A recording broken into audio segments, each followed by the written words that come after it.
caring and criticizing are created by the same words.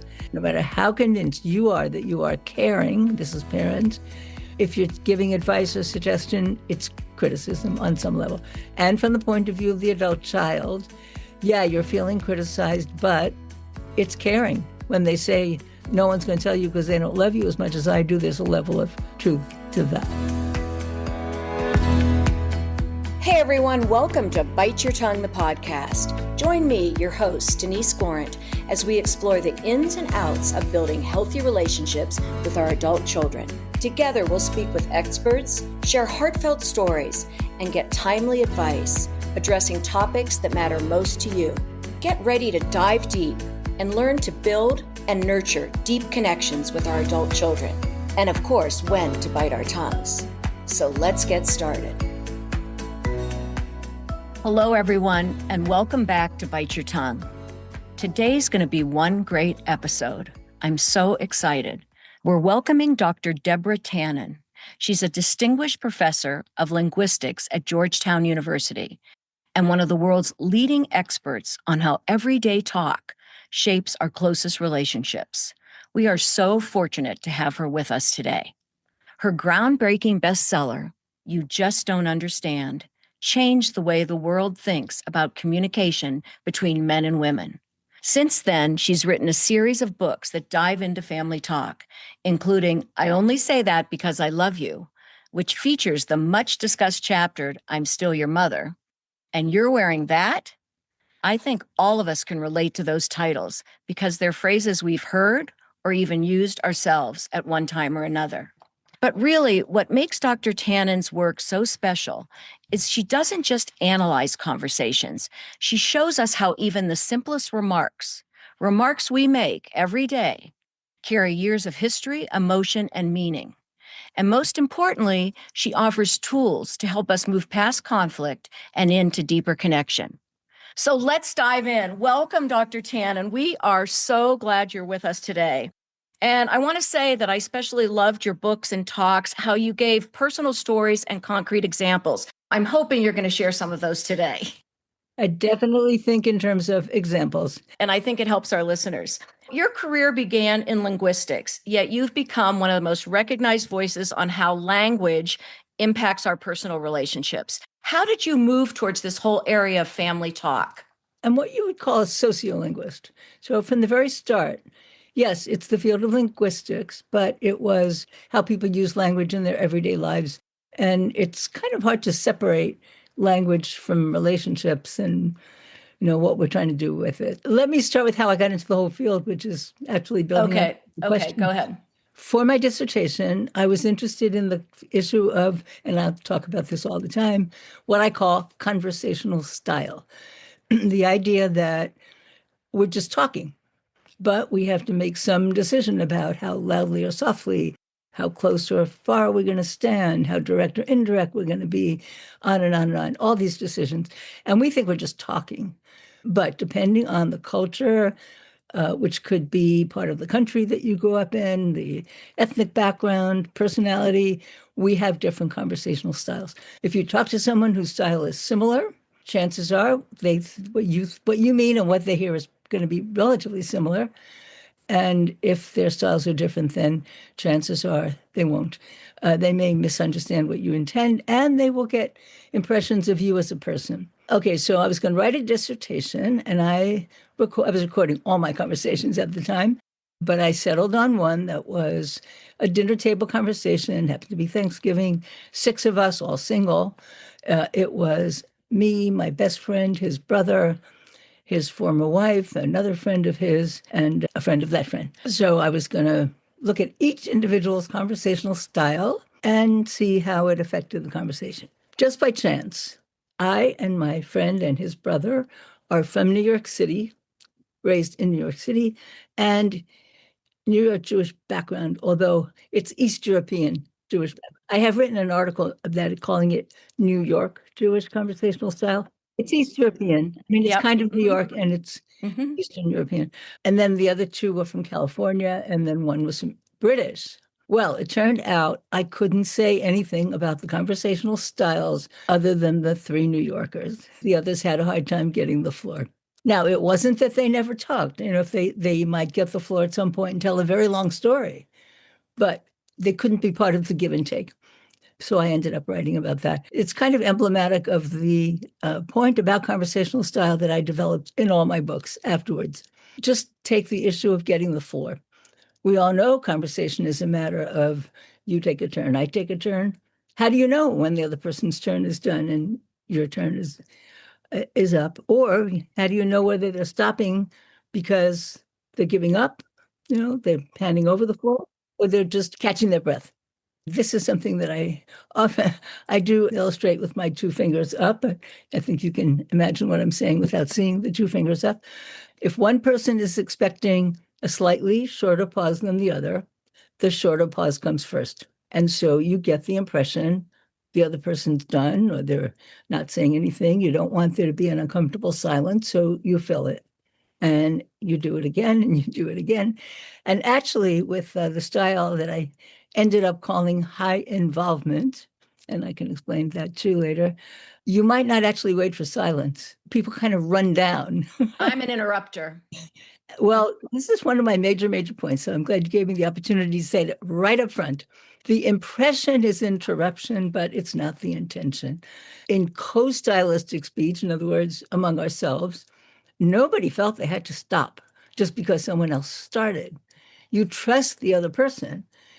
If they're not done, they keep talking and you back off and you find another time. The most extreme example was it was actually my friend's brother. He was trying to get the floor to say something. It wouldn't work. He'd back off. He'd try again. He backed off 7 times. And he got the floor and he was happy and we were happy. He wanted to say it and he said it. The Californians, if they tried once and it wasn't picked up, they didn't try again.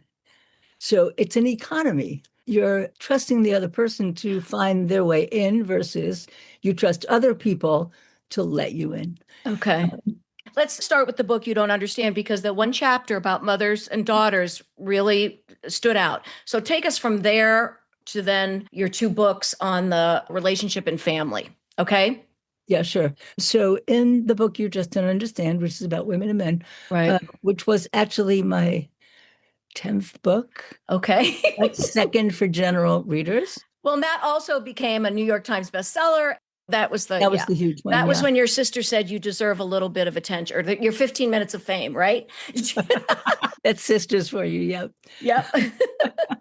Yeah. So I had written a book called That's Not What I Meant, which was laying out for general readers all this idea about conversational style that I mentioned. It had one chapter on gender, and that's the one everybody wanted to talk about. Right. So that was then my next book. I was not a specialist in gender. I was a specialist in this idea of conversational style. But I approached the women and men as cross-cultural communication because it shared a lot with that framework. I want to tell my listeners that this book is so much better than Venus and Mars, whatever that book was called. So if you think you've read it all, pick up her book. You Just Don't Understand. Now go ahead. Yeah, thank you. Thank you for saying that. That one did come out after I'd been on the bestseller list for a couple of years. So take an example. A couple are riding in the car, and this was actually asked, it was the guy who asked me this. He said he's riding in the car with his wife, coming back from something the night before. And she asked him, "Are you thirsty, dear? Would you like to stop for a drink?" And he wasn't, so he said no. And then later he discovered that she was kind of annoyed because she had wanted to stop. And he said, "Why does she play games with me? Why doesn't she just tell me that she wanted to stop for a drink?" And I said, "I'm pretty sure she didn't expect a yes/no answer. She probably expected something like, 'I don't know, how do you feel about it?' And then she could say, 'I don't know, how do you feel about it?'" And they make a decision taking other people's preferences into account. And that's the key. You don't make a demand, you find out where other people are. So she was opening a space, opening a conversation by which she would get to say what she wanted, he would get to say what he wanted, and they might have gone or not gone, but they showed consideration for the other. His answer, no, to her meant, "I don't care what you want, only what I want matters." But that's a different economy. Again, in his style, if she wants to, she would say it, and if he didn't agree, he would say, I don't really want to. Is that all right? Or if he wanted to, he'd say, okay. So people, again, trust the word linguists call the style that I described as the wife asking indirectness. She was communicating, but not putting everything in words. By the way, we're all indirect, and I can give many, many more examples of that. So that would be an example, and it turned out to be very, very common between women and men. Somebody came up to me after talking. He said, my wife and I were reading the book in the car, and she was reading it to me, and she read that thing, and I said, we wouldn't do that. And then she said, do you want to listen to music? And he said, nope. So another just quick example. It's often pointed out that a woman will talk about a problem and the guy suggests a solution and she's frustrated. She wanted to talk about it. There too, I would say it's not so much whether you want a solution or not. You're opening up a certain kind of conversation. So you describe a problem to a woman friend. She might say, oh, really? Why do you think he said that? And then what did you say? And then, well, what do you think you might do? And what do you think he might do if you do that?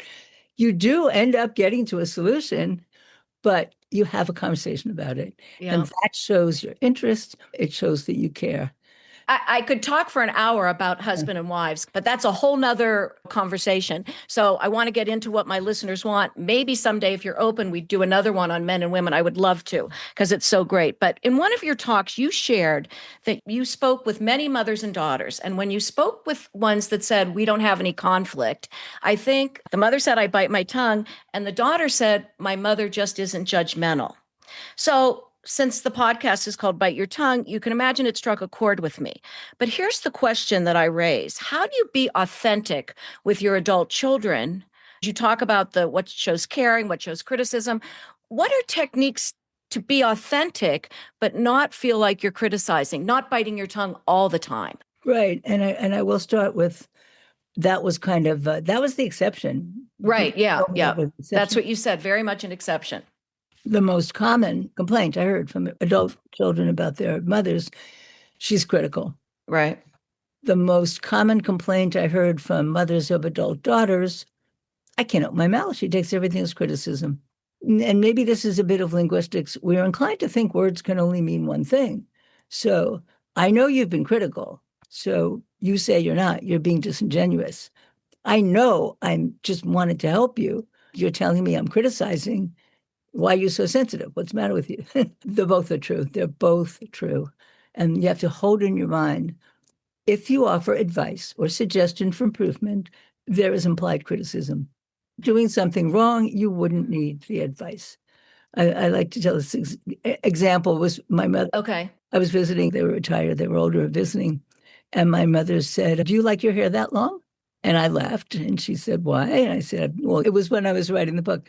And I said, and so many women are telling me that their mothers are critical of their hair. I talked about three things: hair, clothes, and weight. My mother said, I wasn't criticizing. And then later in the visit, I said, Mom, what do you think of my hair? She said, I think it's a little too long. There's an assumption. Part of it is many of our conversations have a history. Yeah. Mm-hmm. So you know what your mother is inclined to not totally approve of or be concerned about. Okay, so are you saying that as a mother of adult children, we really should never say anything? Because if your friend said to you, do you like your hair? Your friend actually could probably say directly, Deborah, I really like your hair shorter. And you would say, do you? Tell me more. I might ask, by the way, oh, I got my haircut. What do you think? Exactly. But your mother can't say that. Every one of us has to be an observer of our own interactions. If I say you should do something a certain way, it's going to be perfect for one person and terrible for someone else. This concept that we each have different conversational styles is really the bedrock. You have to start from that. You need antenna rolled out to see what is the kind of thing that gets a bad response and back off on those things. That kind of summarizes what I was describing before. Okay. You think you're showing caring, and it's going to be taken as criticism. A woman told me this, a woman in her 60s. She said, my mother's losing her eyesight, but she can still spot a pimple across the room. Now, the mother is probably not thinking, I'm going to criticize. I want to recommend this cream that I read about, or I bought you this cream. And who else thinks that that pimple is the main thing on your face? You. That's We, exactly right. so, yeah, it's caring, but it also is criticizing. So, realizing that the same words are doing both, the starting point.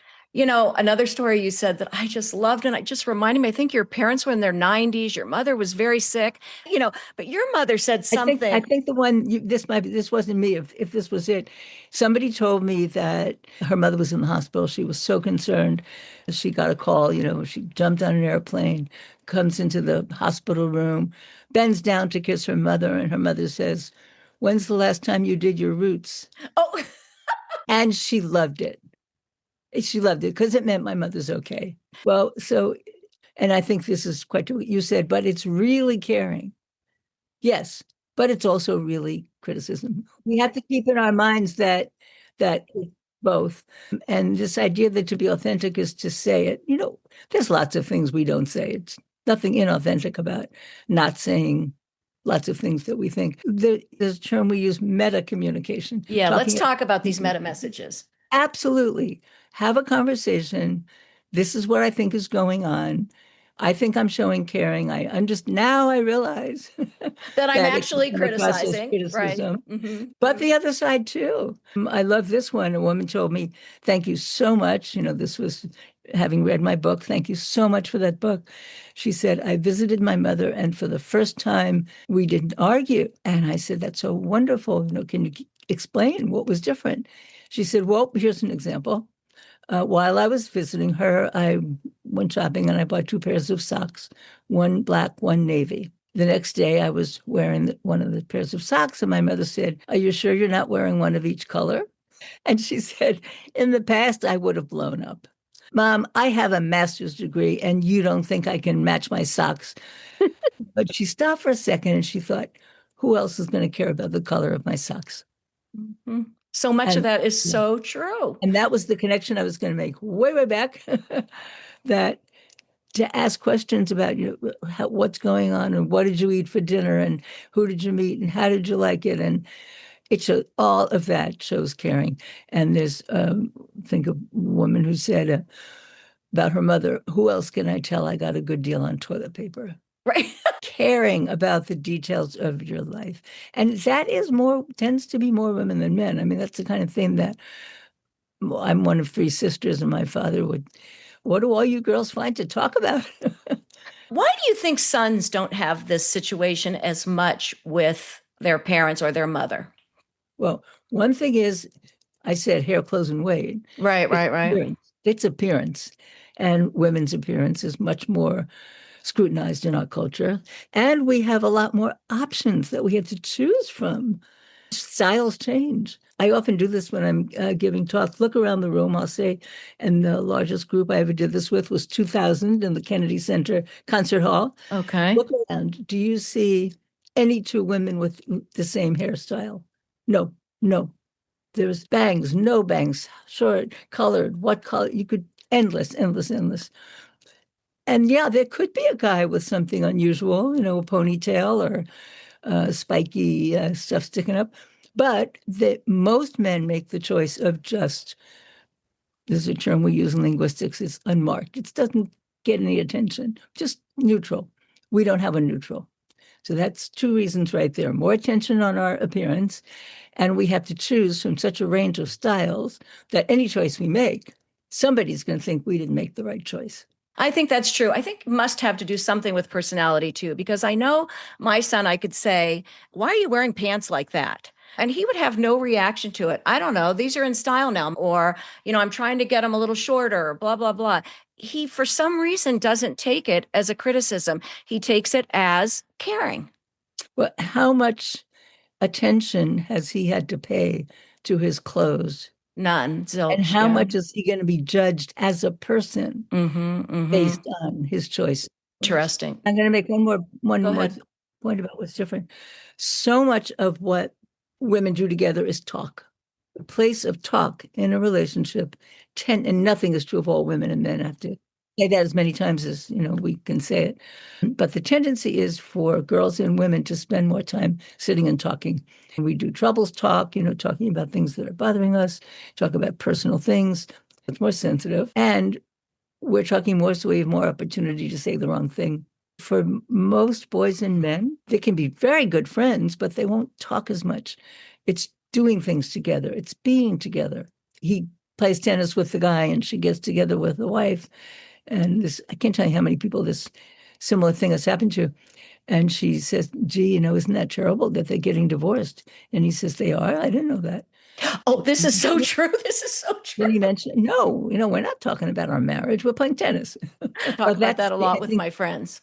This is the explanation, and people trace this to kids, how we use language growing up, that the little girls are going to be sitting and talking and whispering in each other's ear. The boys are going to be hitting each other and criticizing each other, and no one cares. All right, we need to talk about the meta messages, and then I also want you to talk about this concept, and I'm not going to say it right, complementary shimogenesis. How do you say it? Schismogenesis. I should know that by speaking Greek, right? Schismogenesis, right? Okay, so let's do the meta messages, and then the complementary schismogenesis. Yes. Everything we say has these two levels. Message is the meaning of the words. Meta message is, what does it mean that we're saying these words in this way, at this time, in this relationship? Very often we end up arguing about the words, but it's the meta message. It's what we think the person is implying, what we think it says about how they feel about us. So a perfect example, my mother asking, do you like your hair that long? That's the message. She's asking me if I like my hair that long. The meta message is, your hair is too long. And I know it because the fact that she's asking a history that I know she tended to think my hair was too long. And often that's the kind of thing that we are responding to. Can you give a couple more examples of that? Yeah, let me just give you some So two people are riding in a car and they're not talking.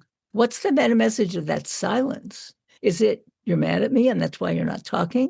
Is it, you're so comfortable with me that you don't feel you have to talk? Is there something that I should be asking you and you're angry that I'm not asking you? So even no words can have all these different messages. So true. Okay, let's go to complementary schismogenesis. You say it. Okay, this traces to an anthropologist, Gregory Bateson. He was married to Margaret Mead, and I like to say, oh, okay. Because how often do you have to say who a man is by telling you who his wife was? It's worth, right? It's definitely worth doing. Absolutely. So a schism is a split. Genesis is creation. Complementary schismogenesis is creation of a split in a complementary way. In other words, they go in opposite directions. So we have different styles. And you think, well, I'll just adjust a little bit, and then you'll just adjust a little bit, and won't things get better? Complementary schismogenesis is what you do, whatever your style is, drives the person to more extreme versions of the other behavior. So here's an example. Okay. This is actually a real one. So a guy this was a work situation. He was asking a particular woman if she wanted to have lunch with him, and she didn't. So she said, no, I'm kind of busy this week. And then later he asked, I'd really like to have lunch with you. And she said, I'm really not feeling very well. And she gets more indirect. And finally he says, would you please tell me, is it that you don't want to have lunch with me and I should stop asking? Or is it really the case that so he's trying to get more direct to get her to tell him what she really thinks. That makes her practically aphasic, because there's no way she is going to look this man in the face and say, I don't want to have lunch with you. So she starts double talking to the person. So each one was driven to more extreme versions of the opposing behavior. Can that happen in family relationships, do you think? Or how does it happen in family relationships? Time of style is different. It can happen. The book I just finished, I sent the first draft off to my publisher. Oh, the one you were working on when we were going to do the interview and you needed to finish. Okay, yeah. Apologies. Oh, I want to get into apologies. Yeah. Okay. So you want an apology from somebody and they're not giving it. So you apologize to give them a good example. And they say, yeah, you really shouldn't do that again. That's really bad. So you've made it worse rather than making it better. Made it If better. I apologize, you'll get a good idea. This is actually, again, true. Someone's had lunch with a guy and he was just the whole time talking about himself. By the end, she said, "Why are you telling me all this?" And he said, "I want to get to know you." So it sounds good, but his idea of how to get to know you is I talk about myself and you talk about you, but you're not doing your part. So I tell more. Yeah. And then you're talking so much that I really clam up and so you talk more. So what each one is doing is driving the other to more extreme. That makes perfect sense. Let me give you this example of a student who compared her mother and her father and Okay. two different ones. My students observe their own behavior and, so this is the one who really preferred her mother. She was sick. Normally she would talk to her mother, but this time her mother wasn't home. She talked to her father. "Oh, Daddy, I feel terrible. I have a sore throat." And he said, "We'll take Tylenol." She said, "Well, I did, but it really didn't help. Well, go to the health center. Everybody's sick, and I couldn't get an appointment." And he says, "Well, can't help you then." This is real. And she wished her mother, who would have said, "Oh, I'm so sorry. I wish I was there to make you a cup of tea." Another one prefers the mother. Okay, so she breaks up with her boyfriend. She feels really bad about it. And she tells both her parents and gets their advice. Her father never brings it up again. Every time she talks to her mother, "How are you doing? How's he doing? Have you heard from him? Have you met anybody? Has he met anybody?" Finally, she has to say, "Mom, please stop bringing it up. It makes it harder." So then her mother feels bad. Then she feels bad that she made her mother feel bad. So this is all so true. This paradox that every conversation we have to ask ourselves, are you showing interest or are you intrusive? Are you showing interest or are you intrusive? So it's really our job to examine that or talk openly about it to our adult child. Like, do I sound intrusive when I say this? If I do, let me know. Right. Or even when you're not saying it. Right. Here's this issue, and I don't know which direction I go in, but now it's not happening right now. So tell me your experience with me. Do I not ask enough? Yeah. So you also talk about balancing closeness and independence. And mothers and daughters particularly wrestle with wanting intimacy but independence. Particularly the daughters, I think, want the independence. The mothers want the intimacy. And the daughters deserve the independence. As you said, I'm 55 years older and my mother still doesn't think I can match my socks. How do they reach that balance? Do you have any suggestions? Well, I think talking about it is definitely important. Stepping back and trying to see it from the other's point of view. Maybe that's the most important thing you can do. We want to think we're a good person. Well, 99% of the time, I really think you are, Yes, and you mean well. that's right. I really do. I do too. Okay. I often say mine is a rhetoric of good intentions. I love I try that. to A show rhetoric of good the good intentions. I'm intentions going to on both save sides. that. I'm a rhetoric of good intentions that don't always work. And sometimes people are frustrated, sometimes people have bad intentions. All right. So you talk about this big three: hair, clothes, and weight. And I'm going to say your book was written long enough ago that I think some of that has yes, but no. I think mothers are a little more accepting the way their daughters are looking. I don't know. Maybe I'm wrong, but other things come up, whether it be their lifestyle, their values. People are taking so many different paths. How they raise their children. That's how they raise their children is becoming really important. Whatever it is, it's going to be different from what it was. What the hair, the weight, the clothes, the raising children, the living conditions, the career choices.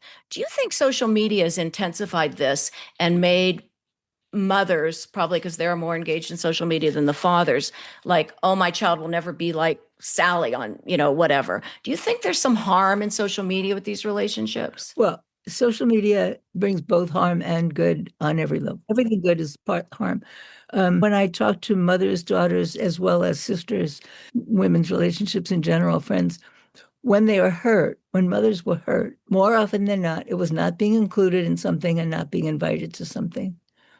And that is an extremely common way of being hurt for women. There's reality behind it. When girls get mad at a girl, they lock her out. Boys don't do that. They might treat him badly, but they don't lock him out. And of course, in junior high, it gets quite really, really, really hard. Social media aggravates that because you see what everybody's doing and you're not there. You see all the things that were going on that you weren't invited to. So I think that makes it worse. That makes it worse. How about you describe family conversations as a dance between connection and control? What does that mean exactly? I don't think I say dance. Okay, maybe I added the word in dance. Sorry. All right, between connection and control. I like the way it sounded. How about Yeah, that? yeah. The connection and control is like the criticism and caring, Okay, all the okay. C's. Want to be connected to each other. It's like the independence. We want to be connected, but we also want to be free and independent. Woman said about her daughter, I understand she's getting older and she wants to break the bonds. And that's the bonds of bondage. But the mother Okay, wait, wants say that the again. She bond wants to break of, the bond. Oh, yeah. bondage. Right. So you Okay, want that's real enough control. bond that it doesn't become bondage. Bondage. Boy, that is a dance, and there's a very thin wire you're walking on between bond and bondage. Yeah. And again, what seems like the most perfect connection to one person is going to seem way over connected to another, and rejection to another. There's a lot of cultural difference here. There's cultures where women and men, by the way, they'll be holding hands all the time and hugging all the time. I've seen And that. then other cultures where they never touch their kid at all. I really want to talk about family roles because I loved what you talked about with your sisters and this thing we carry on from childhood, eldest, peacemaker, rebel, and how it complicates communication as we become adults. Yeah, Roles. the oldest sister is the toughest role. It really It really is. is. I'm the youngest of three. And the middle is the best role, I'm Well, going to tell you. there are so many different middles. Well, I'm talking about three, I guess. They sort of forget about you and you can do your own thing. Yeah, well, there's 6 years between my oldest and the next. So it's Oh, kind of okay. So like I that's have yeah, two oldest sisters. you do. They're Yeah, both that's exactly oldest. right. Right. Okay. So go ahead. But oldest sisters are often, not always, often put in the position of watching out for the young ones, taking care of them. You watch them. My mother definitely did that with my oldest sister. She calls herself a parentified child. She was put in that position. I can't handle them. You take them. And she was great with us. Especially you. You were the rebel. Yeah, well, as a Go ahead. teenager, I drove my mother nearly into the grave. I think you drove her into the grave as a young adult. Oh, Sorry. probably, yeah. Probably. Based on what I heard, that's all I can say. No, it was, well, this is an interesting thing too. I'm a child of the 60s. My sister's a child of the 50s.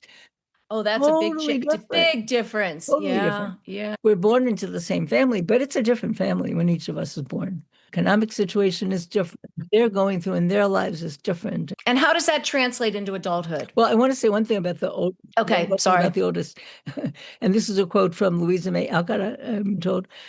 Another great woman. Yeah, the first child is pure poetry. All the rest are prose. Oh my So there's gosh. some kind of attention that the first gets that is really irreplaceable. It's overwhelming. All the pictures of the first one and too busy for the others. But the downside is they're resented. You're not my mother. You take them for granted. Anecdotes I've heard. You just assume the oldest one is going to do all the planning, and you just assume oldest one is going to pick mom up and take her to church, even though she lives 45 minutes away and I live 10 minutes away. It wasn't me, that was told me by someone else. Right. Yeah. Do you think sometimes the oldest child thinks that they'll just do a better job?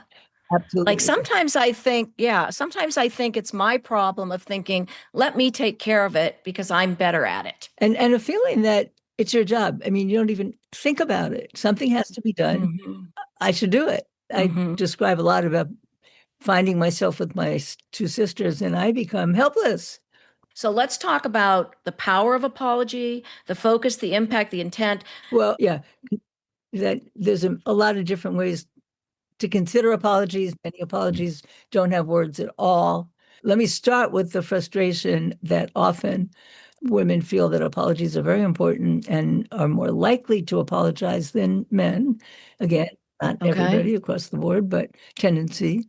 Level on which if you apologize, you're kind of putting yourself in a position of weakness. And there's a level on which if you apologize, you're acknowledging that you care about the other person. And the tendency is for women to focus on that caring side. If he won't apologize, he doesn't care that he let me down. Tendency among men is, okay, I committed a misdemeanor, but you want me to plead guilty to a felony? What is the big deal? Of course I didn't do it on purpose. I love you. I wouldn't do that on purpose. So why are you insisting I apologize? So those two things are always there. And like all the conversational style differences I talk about, you can focus on one or the other. And if one is focusing on one, the other on the other. Can you relate that to parent and adult child? Is the parent the first to apologize typically if there was a riff? Let me tell you, one of the things that totally surprised me in writing this book, how many people, when I said, "Do you have any stories about apologies?" told me about their parents. Interesting that the parents apologized or Well, didn't. it could be my parent apologized and it meant so much to me. Especially those were often end of life. Oh, Yeah. interesting. My mother did all these, and you don't want to hear all the things that, but really, real things that hurt the kid. Background, I wasn't really focusing on it, but before she died, my mother said, I shouldn't have done that, and I'm sorry. And it was huge, huge that she cared. She cared that it had that effect on me. And some of them were wishing a parent would apologize and the parent won't. Often those were about bringing a stepfather into the family. Ooh. Several, and that I. And it's really sad that it's the end of life because really, if we could all pick ourselves up and realize there are no perfect parents and every kid's going to be in therapy, however hard we tried, and apologize for what it was that we were not able to provide, it might make a huge difference. Yes, and it's quite astonishing how much it can mean. I was just astonished. People that I talked to sometimes cried, but those who cried, with only one exception, they cried when they told me that the parent apologized. It was that moment rather than all these terrible things that they suffered, that they didn't cry about that. So I think it's because it's so moving. But I think it's about caring. You want to know that the parent cares. And you think as a parent, your kid should know they care. You Yeah, care. and God, you care. That's the other side of it.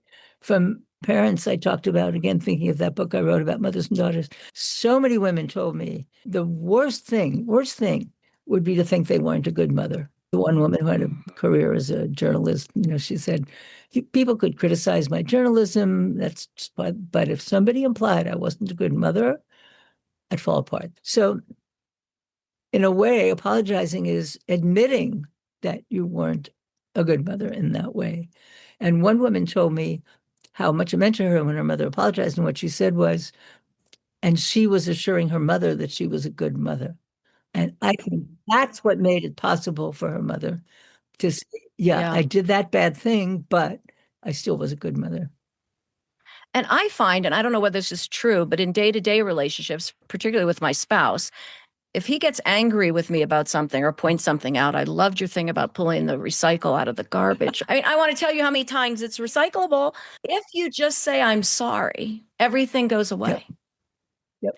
We're the reverse. My husband and I are the reverse. Oh, really? And many of the things I talk about, he isn't your typical guy, but this one is, he does not like to say he's sorry. And I'll tell you two funny ones because, he has heard me talk about this and he knows. Right. Into saying, I'm sorry for everything. And you said, and I identified with this too, my husband does this, something funny. It makes you laugh and it goes away. And another one, this probably more recently, I said, well, why don't you just say you're sorry? He said, I can't say sorry the same day. And it's true. He can say it the next day. Yeah, it's, I don't know. I just know I want to cut it off. So I figure if I say I'm sorry, it's done. I don't even have to mean it. Well, that's absolutely. You mean that you want it to be over. I mean that I want it to be Yeah. over. Right. But Exactly. I think this is very revealing. I was actually visiting my sister and her husband, and he came home late and he was supposed to help, but he said, well, I was there, so he didn't need to help. And they were going back and forth. And he at one point said, well, I just don't know what to say. And I sort of mouthed, apologize. He didn't pick it up. So I whispered, apologize. He didn't pick it up. So I went over and I belted, apologize. And my sister said, yeah, if you'd apologized, I'd forget it. But what he said was, that never occurred to me. To me, that was so revealing. It's not like he was resisting it. It just wasn't on his radar screen. And I think part of that is it's not going to change anything. Words mean more often, not always, often to women than to men. Actions men focus more on. Your friend is the one you do everything with. Your best friend is the one you tell everything to. Well, I could talk to you for hours because I just adore you, but I have to wrap this up. We're going way over the time I allotted, and I probably promised you. So as I told you in advance, I need 2 takeaways. And remember, this is about parents and adult children. It doesn't have to be mothers, daughters, but it could be.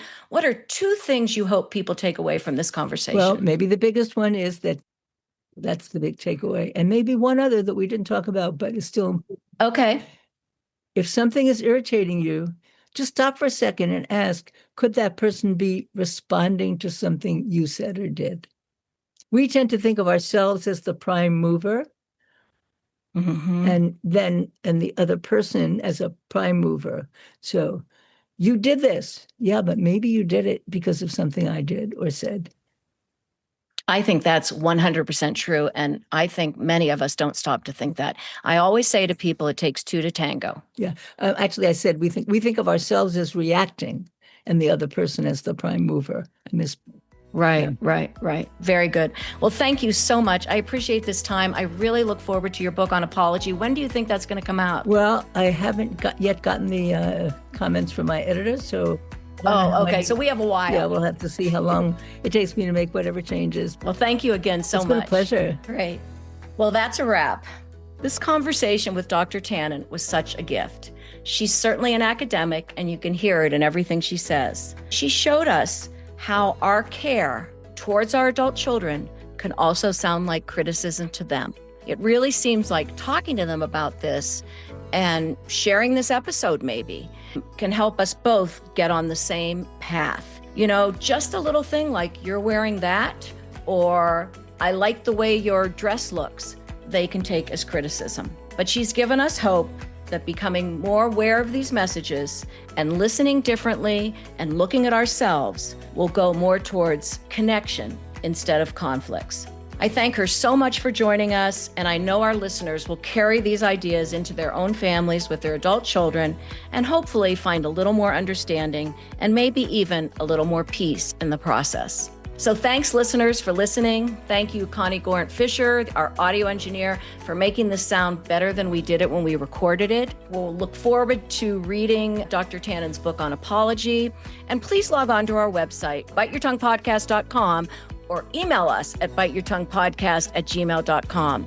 Give us a good review, donate as little as $5, but let us know you're out there and let us know you're supporting us. And remember, particularly after this conversation, sometimes you just have to bite your tongue.